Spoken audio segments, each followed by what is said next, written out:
What's going on, guys? It's Zigzag here, and today I'm going to be taking you through 10 world maps that are going to help you with your GeoGuessr play. So let's get straight into it. So this first map is a world map, and it has in the dark blue countries that have mostly full coverage, and in the light blue countries that have partial coverage. And so the way that normally manifests is that the dark blue countries, not only are the main roads covered, but also you get the suburbs and all kinds of small streets. Whereas the light blue countries, they often only have main roads or certain cities or just even one certain region covered. So, for example, in Turkey, pretty much most of the coverage takes place either in the cities or on the highways, and you don't get too many towns covered. Or in Germany, for privacy reasons, they only have coverage in the cities. Or, for example, India only has coverage in a few cities too. And yeah, and then like Uganda, only in the capital city Kampala. Whereas like Brazil has significant coverage all around the country, just missing significant parts as well. So it's worth learning which ones have the full coverage to help you make better guesses, and also just learning all the other countries that don't have any coverage at all. All right, next up is a simple one, but one that's really worth knowing is which side of the road do countries drive on. Basically, within Europe, it's only Britain, Ireland, Jersey, and all Britain's territories that drive on the left-hand side. And that pretty much shows itself throughout the world. It's former British colonies such as Australia, New Zealand, South Africa, India that all drive on the left side. Notable examples that don't drive on the left are, of course, Canada and Nigeria, both of which were British colonies, but um, are found in regions where everyone else drives on the right, so that's why they drive on the right.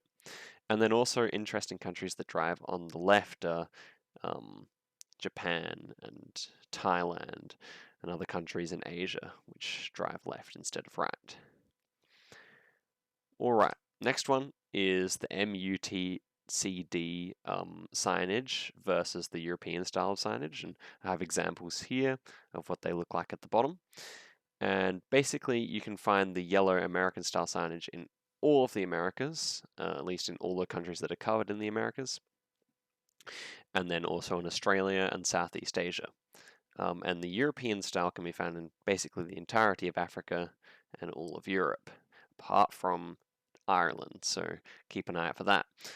And also, in terms of the European style signs, sometimes you'll have the white filled in with orange instead, and that is what the maroon countries are here. So Iceland, Sweden, Finland, Poland, and Greece, and also South Korea. They'll all have their giveaway signs and signs like this filled in orange instead of white. So that's really worth knowing, and it can help narrow down countries even within Europe.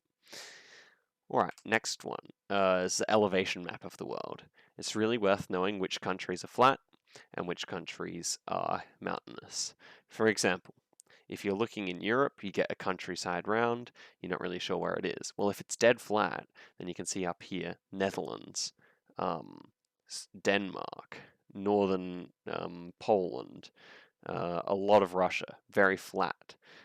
Whereas, if you're in Switzerland or Slovenia, or Austria, you're likely to have big mountains. And so it really pays to know which countries have mountains and where the mountain ranges are.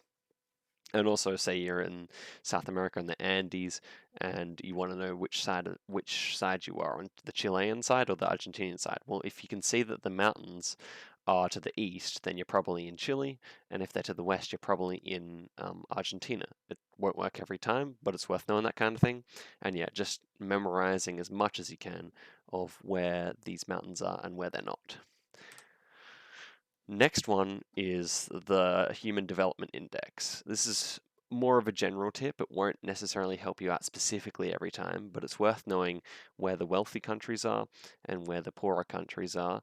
And yeah, generally in your rounds, you'll be able to use other tips to get you to where you want to be. But, you know, if if you wanted to know, what side of the border you are on Poland or Ukraine, for example, the Ukrainian side is significantly poorer, so you might see nicer buildings or nicer infrastructure on the Polish side, type of thing that you could use.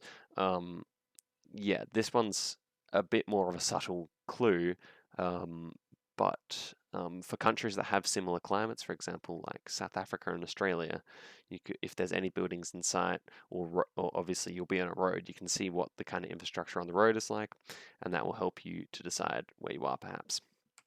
All right, next one is the camera generations.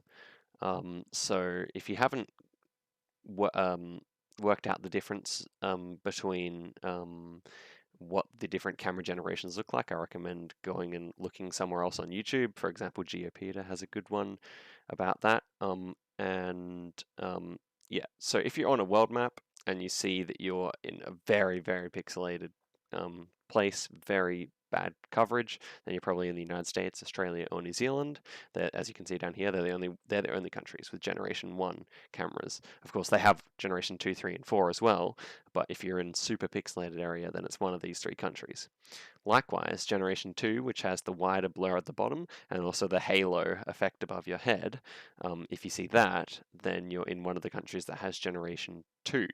And now, South America, you can see, has no Generation 2 in it. Neither does Southeast Asia, really. And so Generation 2, also, same goes in South Africa. South Africa is the only country in the south of Africa with Generation 2. So if you see it, you know you're not in Lesotho, Eswatini, or Botswana.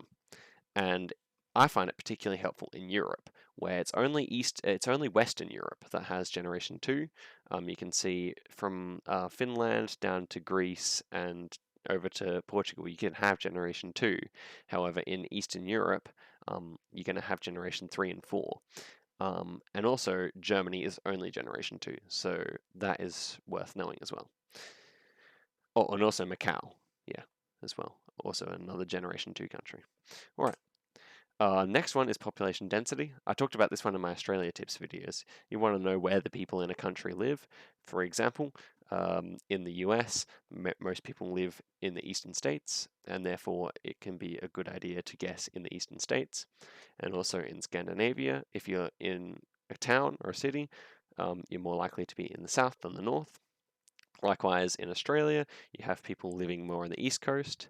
In Indonesia, not too many people live on Borneo, but many people live on Java, I think it is. So, yeah, it's worth knowing where the population centers are, and that way you'll be better at hedging your bets and going for a good score. South America here as well, you can see most people in Argentina living around Buenos Aires, and most people in Brazil living on the coast. All right, moving on. Next one's the religions of the world. Often in Iran, you'll see places of worship, and it's worth knowing where you couldn't be. Obviously, sometimes it'll trip you up, but most of the time, you can be pretty confident that, if you see a church in Indonesia, you're probably on Borneo, because that's where most of the Indonesian Christians are, or one of these islands that has a Christian majority. Likewise, if you're in Southeast Asia and you see a church, but you don't know where you are, it's probably Philippines, because there's not many other countries that are actually Christian there. Likewise, if you're in the north of Ghana and you see